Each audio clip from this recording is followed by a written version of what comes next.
Hello, everybody. This is Football Talk with Beef and the Deuce. Check us out on YouTube. We're on YouTube here, and we have a direct link to our X Twitter account.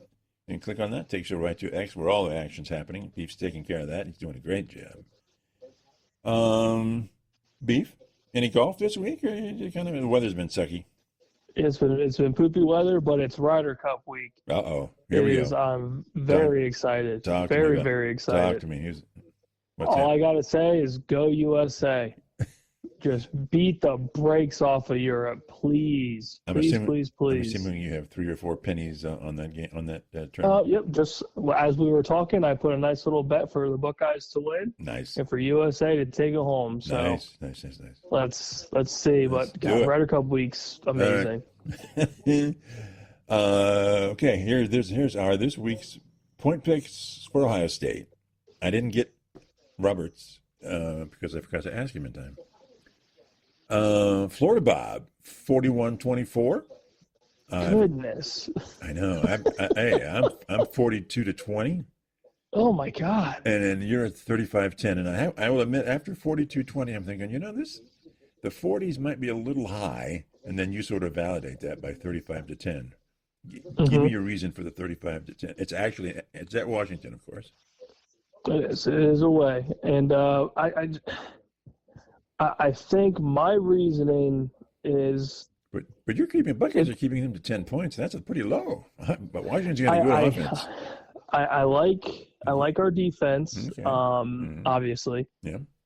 And I think 35 is a fair score for a team like Ohio State with the caliber of talent that we have to travel to Washington, which again is not a very easy place to play, let alone your time change, you got travel. It's a mess. Yeah.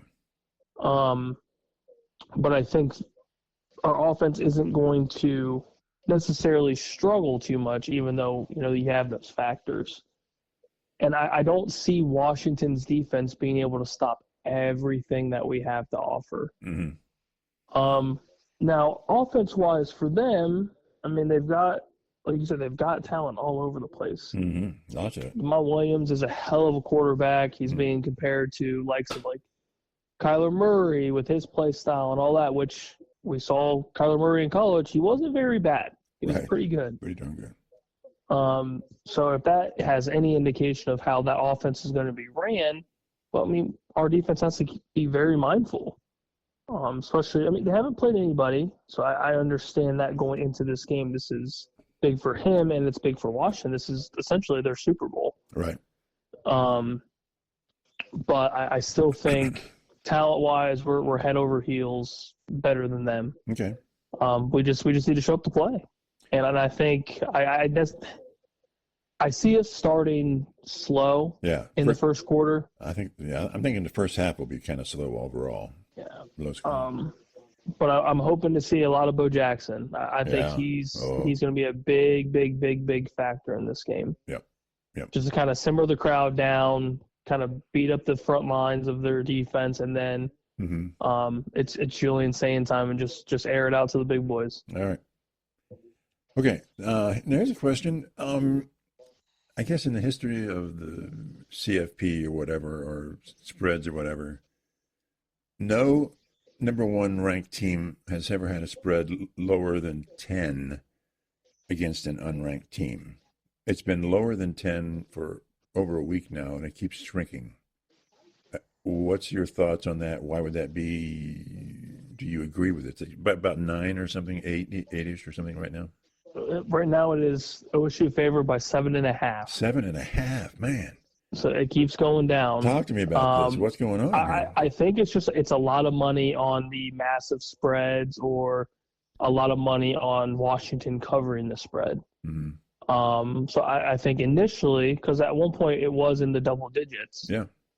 And I think a lot of big bettors are dropping serious money on Washington covering. And then the money line's also shrinking with I think Washington now is, let me just look at the sports book. I just had it up.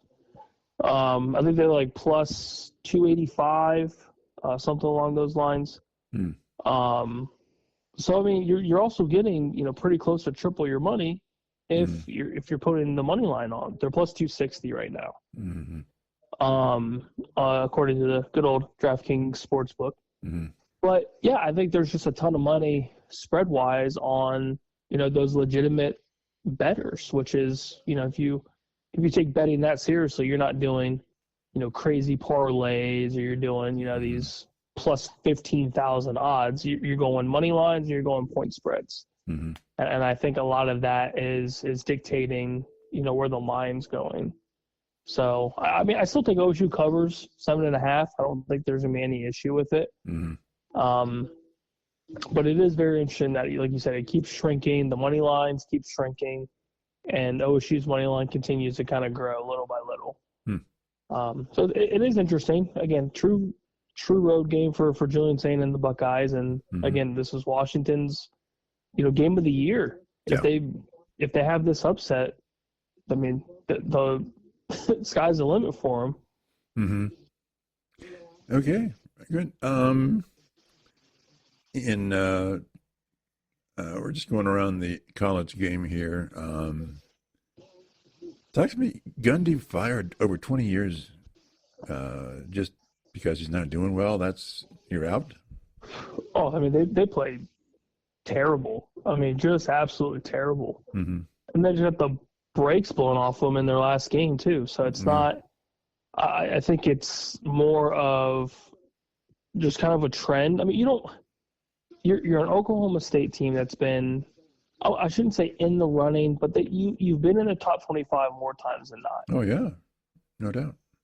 And Gundy, for the most part of his career, for the majority, good teams. Overall, good teams. Yeah. But you lost to Tulsa. Right. Out of all the teams, you lost to Tulsa. So he's being fired just for this year? This year? I mean, let's look at who they've played just this year so far. You beat UT Martin by 20. You lost to Oregon by 66. And then you just lost to Tulsa at home. Yeah. That's not an ideal, 3-week trend. Right. And it's not like Oklahoma State's really been insanely relevant, for the last couple of years either. So I think there's just been a downhill trend for them. Mm-hmm. And maybe it's just one of those where they want a fresh start. Okay. Possibly. And maybe there is a little, headbutting going on with the powers that be over at Oklahoma State and Gundy, because he's a strong personality, and we've known that for years. But yeah, I was surprised to see him being fired, 3 weeks into the season. Like, what's that going to do? Right. Okay. Talk to me about USC at Illinois. I think Illinois is going to be pissed. What's your take on this game? They're going to be very upset. Very, very, very upset. Are you taking Illinois to win the game? I still I've been back and forth because I usually start doing my betting stuff today. And I start looking into stuff, and I keep going back and forth. I keep looking at the traveling for USC to go to good old Champaign. And it doesn't favor them. A lot of West Coast teams that travel over, to the Midwest, they don't play very well. So I think I like the bounce back of Illinois beating USC. USC's been playing very, very, very good football. Yeah. But I think the travel is just going to be very, very tough for them. And Illinois is coming off of just embarrassing loss. Yeah.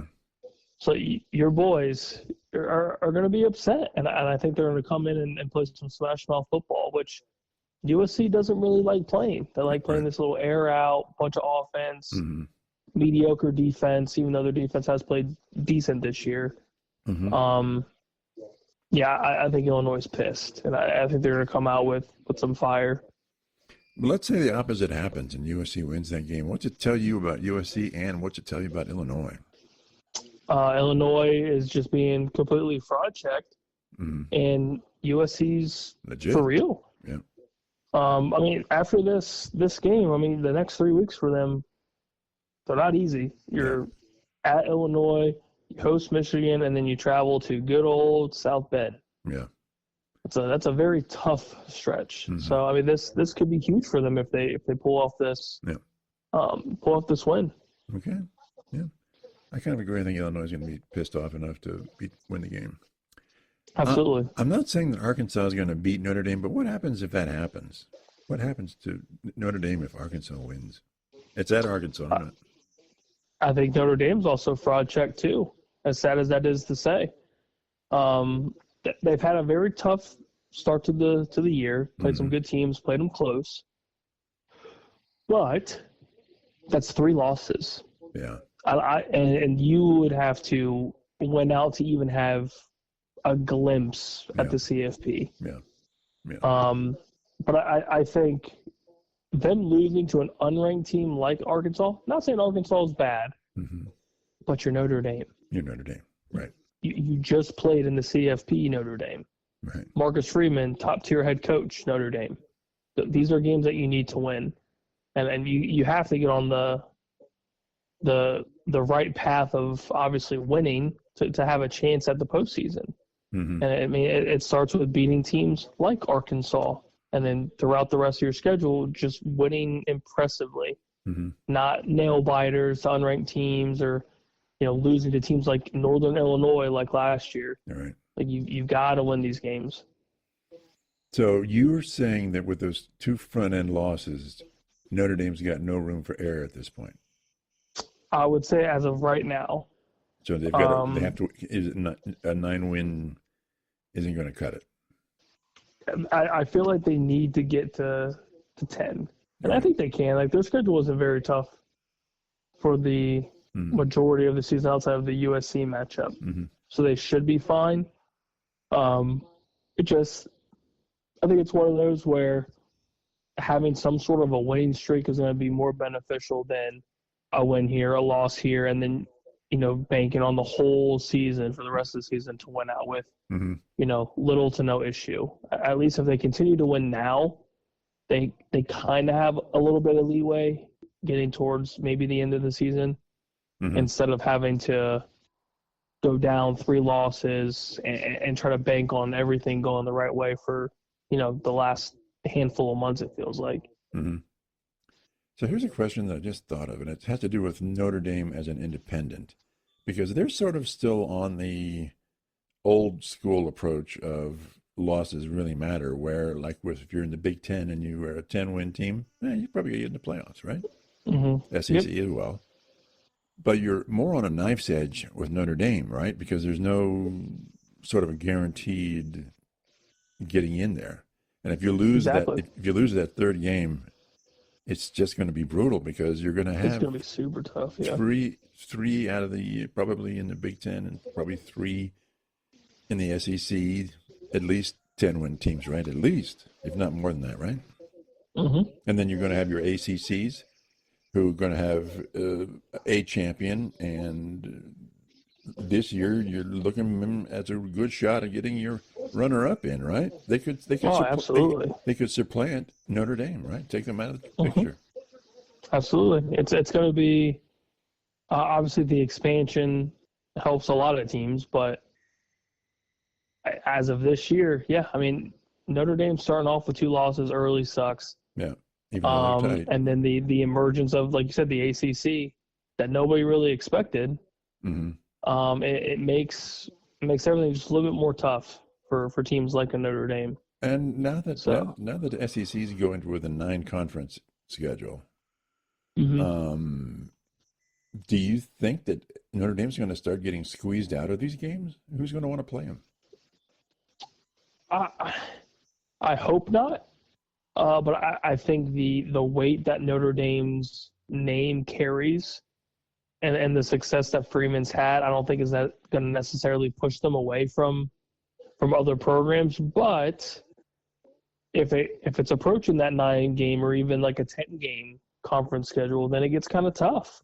I mean, you still have your early on couple weeks of the season to get your games in, and I don't necessarily think they're going to get pushed out, because again, Notre Dame makes a ton of money, and whoever they play, big name teams, maybe like an Ohio State or like a Bama or a Georgia, maybe, who knows. like they're going to bring in an insane amount of revenue. So I don't think they'll ever get pushed out completely, but it makes it a little more interesting. But by the same token, Georgia, OSU, they don't need their revenue. They don't need. I mean, they don't need Notre Dame's revenue, right? It's like that's not an incentive for them, right? Mm-hmm. But I think the whole strength of schedule argument is going to help.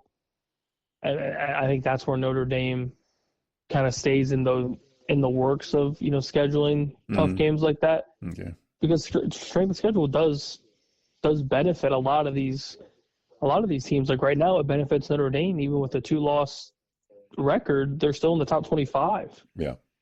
Yeah. And they've lost close games, to those teams. So it definitely benefits them. But at the same time, 3 losses looks awful. Regardless of who you play, it looks terrible. It looks terrible. Okay. Robert just chimed in. Thank you, Robert. He's going 45-17. Ooh.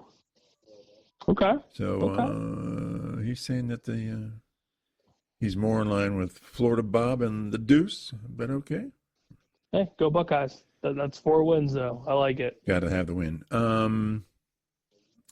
Okay, Duke's -5, but they're playing Syracuse at home. I'm thinking Syracuse is going to whomp them. After the Clemson game, Syracuse is on fire. Yeah, and I think I want to say maybe their starting quarterback just went down. Not entirely. Don't quote me on that. For Syracuse. Yeah, I think Syracuse's quarterback just went down. Oh, okay. Man, so if that is accurate, then yeah, give me Duke all day. But if their quarterback is fine, you would take Syracuse. Yeah, but it looks like they're starting Ricky Collins, so it's not their beginning of the season quarterback. Okay. Now here's my gotta hit, gotta miss because I'm terrible at these things. Here's my college upsets. You ready? You're sitting down? Oh, jeez. Get your bowl of Hormel chili ready. Yep, let's see it. TCU beats Arizona State. Oh boy. What's the reasoning? I gotta know the reason, or if is it just a gut feeling? I think TCU's hot. I think they're hot. It's more of a gut, but I think they're hot. I'm looking for the upsets, man. I'm looking for the upsets here. You're just a horny frog lover. I see where it is. So you don't agree with that? I don't think it's too far fetched. Okay. I'll give you that. I don't think it's far fetched. All right. You're being polite. I am being polite. Ole Miss beats LSU at Ole Miss. See, that's the one that intrigues me a lot. Because right now it looks like LSU's even on the money line, so there's probably a ton of money coming in LSU. Mm-hmm. Do you think it's because LSU started off kind of slow? Yeah, I think they're they're overrated. Ole Miss is hot. Okay, I think I'm gonna lean over to Ole Miss with you. That's kind of where I'm going. Ole Miss as well. So tough place to play, and like you said, LSU's played pretty slow and pretty boring football. Yeah. So you're okay. So you're agreeing with me on that one. I think so. Yeah. All right, here we go. Well, there's 2 more. Oregon beats Penn State. You obviously agree with that, right? Yes, sir. Yes, sir. Okay. I think Dante Moore's going to be a key or the key for Oregon, and I think the lackluster offense that we've continued to see from Penn State's going to be their Achilles heel. Okay. Not that you have to, but do you have any sort of a score prediction or a thought on that or the spread? I think it's a low-scoring game. I think it's kind of ugly. I would go. It's a night game. I would go a very similar game like a Notre Dame Penn State from last year, like a 28-24 Oregon. Okay. All right. I hope you're right. All right. Iowa will beat Indiana at Iowa. You don't believe in the Hoosiers, huh? I'm going for upset, man. I'm rolling the dice. do you truly believe Iowa's the better team, though? That'll be my question to you. It's at Iowa. I don't think they're the better team, but I think it's at Iowa. So I think there's just a shot. I think it's a shot. So you don't believe in the Heisman favorite Fernando Mendoza from Hoosier Land, who just absolutely obliterated Illinois? I think he's fine. I'm just saying you're going into corn country, man. Give me the Hoosiers all day. Give me them all day. Okay. All day, twice on Sunday. I knew you would just scorch me on that one. Oh, 100%. 100%. Is it going to be close? I don't think so. Really? I don't think Iowa has the offense for what in the end is thrown out there. I think seeing them for most of that game last week, they embarrassed a top 10 Illinois. Embarrassed. They did. Absolutely embarrassed. It's my Illini guys. What they made me look bad. God. We'll see. Yeah, that was bad. Yeah. Give me Hoosier Land. Give me Signetti. He's hot. He is hot. He's a damn good coach. Absolutely. Okay. This is our final comment question on the college game. Yes or no? Tennessee is better this year than they were last year with that different quarterback. Oh, I think they're insanely better. I think the offense as a whole is just running smooth. Mm-hmm. And there's really no – I felt like Nico was just a massive head case last year. Right. And it was just – I think it was more annoying than anything. And then them traveling to Columbus and just getting destroyed was probably the best thing for Tennessee to kind of start new. Mm-hmm. And look at what they've done. They've played well. They have one close loss to Georgia, and the offense is humming. I think they are truly better. Mm-hmm. So give me your take, Georgia, Alabama. Not that it matters, but oh, give me the Bulldogs all day. Yeah, me too. No, without a doubt. Okay. All right, on to the pro game. Talk to me about Seahawks and Cardinals, both 2-1. It's at the Cards. I'm fishing upset here. I'm talking upset. I'm thinking a low-scoring game. Okay. Sam Darnold, Kyler Murray don't really blow my mind, I guess. Mm-hmm. I think it's going to lean on a lot of field goals. It's kind of when I'm kind of pushing a lot of my bets. I'm taking a lot of unders. Okay. But I think overall, I think Seattle's got the better defense, and they've got the better playmakers, especially with JSN playing as well as he's been so far this year. He's the dude. And you've got a healthy Kenneth Walker. I think Charbonnet's coming back after his injury. Mm-hmm. And I don't trust Kyler Murray. Yeah. For the last couple of years, he's been so hyped up, mm-hmm. and he hasn't. I mean, he's played okay. Right. I mean, he's played okay for them to go 2-1. Mm-hmm. But like you've got all this talent around. You've got your Trey McBrides of the world. You've got Marvin Harrison Jr. They just lost James Conner, so they're starting Trey Benson in the backfield, which may be good, maybe bad. But with all those playmakers, you would think this guy's going to ball out, and he hasn't really done much with the talent that he has. Okay. And Sam Darnold, 3 weeks in, has looked very good. Yeah, good move for them. He's looked like Minnesota Sam Darnold. So I think. Yep. I think defense is going to be key for the win for Seattle. And Arizona's got to try to find a way to stop JSN because he's just been on a tear. All right. So a fantasy question here, and you might not want to answer it because we're in the same division. I've got Herbert and Darnold. I'm starting right now. I've got Herbert starting. Would you stay with Herbert or go with Darnold? Oh, it's Herbert all day. Okay. Yeah, who they're playing. The Giants suck. Yeah, the Giants are easy call. Bears dumpster fire. Yeah. Okay. My opinion is that the Ravens will dominate and crush the Chiefs because they've got to be so pissed off. So I'm going to go against you. And I know that sounds crazy. I know, it never happens. I know, right? I think the Chiefs at home, they're just a different beast. Okay.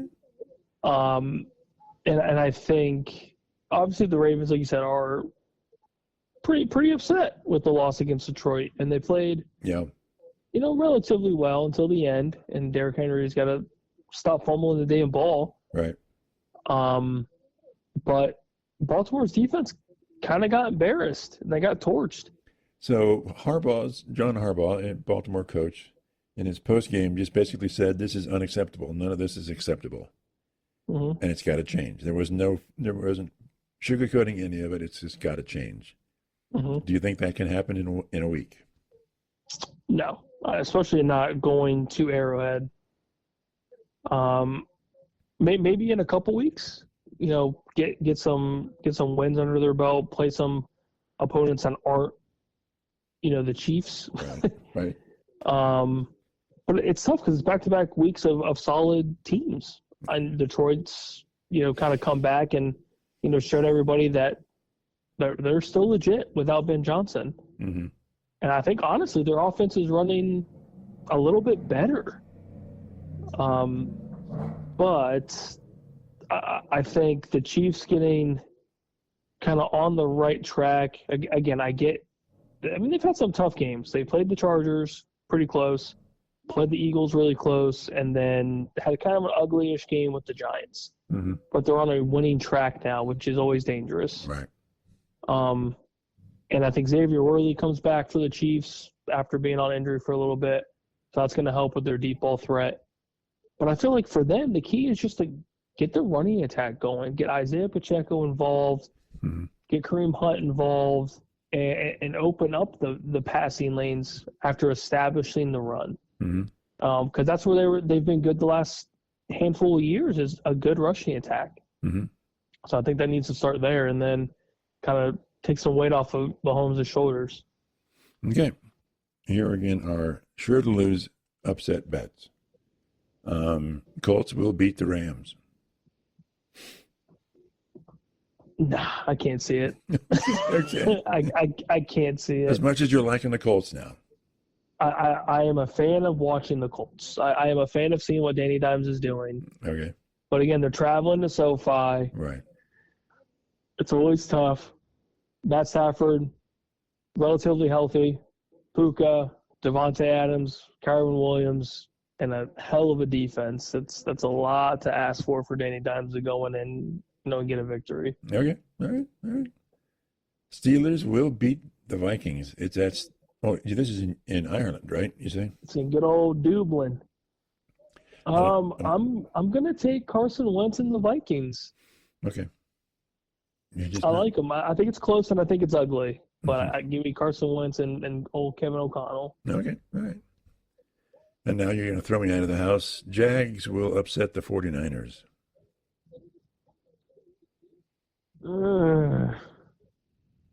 Really? So you're not totally disagreeing with me here. You're not totally disagreeing with me. I think Mac Jones has looked well. I think he's looked good, played well. I just don't see Jacksonville being able to stop Christian McCaffrey. I mean, he's getting it seems like 20, 25 touches a game. And I don't see Jacksonville's defense being able to stop any of that. But if they can, then it's going to be a long day for the Niners. It's going to be a very long day, absolutely. But I guess we'll see if San Fran doesn't have Jawan Jennings and Ricky Pearsall, then I like your bet. Okay. I like Jacksonville over them if they don't have the majority of their playmakers. But if they do, give me the Niners all day. Right. All right. Now here's one that came from CBS Sports, an upset. I do not endorse this one at all, but I thought it was outrageous, and I should throw it at you. They have Tennessee beating Houston. I just don't see that at all. But I don't see it at all as bad as Houston's looked. I mean, I think Tennessee's slowly but surely getting better, but I don't think they're good enough to stop what Houston has. It's just their offensive line has just played so bad. Mm-hmm. Even with all their additions in the offseason, they've played awful. Mm-hmm. Yeah, I think Houston wins a close, ugly game. Okay. All right. Before we get out of here, we have to talk about two things. My Brownies, your Cowboys. My Brownies, I think something you're going to lose. They're going to lose to Detroit. Whether it's a blowout, I don't know. But I think it's going to be ugly. I just don't. I just don't think there's a hope in hell. But I didn't think there was against the Packers, so who knows? But I do not anticipate Brownies winning this game. I mean, if the Brownies can shut down the rushing attack, then it gets interesting. Then you force Jared Goff to beat your secondary. Mm-hmm. And again, it feels like this has been the trend of the week. If Cleveland makes it ugly, they have a chance. Okay. All right. All right. What are you seeing a full-on Judkins attack this weekend? I think starting with him is going to be very smart. Because again, we've seen Joe Flacco air the ball out, and it's been fine. Yeah. So if you can establish a rushing attack, and I mean anybody that watches football knows enough that if your rushing attack's working, then the passing attack opens up the second you take advantage of it. Right. And Joe Flacco throws a pretty damn good ball. Yeah. And he's got two good tight ends to throw to, and Judy's pretty good. Oh, yeah, if he can catch the ball. Well, yeah, if he decides to catch the ball. All right, so your thoughts on the Cowboys then? I think Micah Parsons embarrasses the hell out of every Dallas player. Do you think it's one of the things where Green Bay is so pissed off about last week that they're just gonna?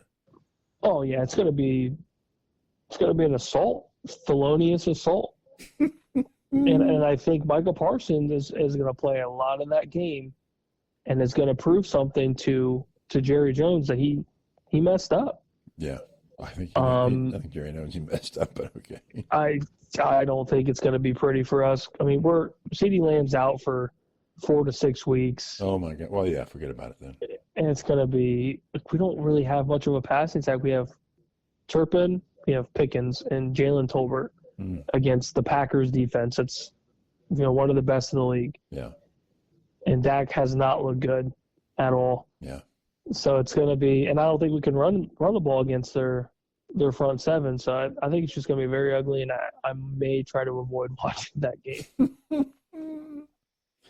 Yeah, I see. Okay, that's it for now. We're ready to go. Anything else you got? Go Buckeyes. Go Buckeyes. All right, talk to everybody later. Bye.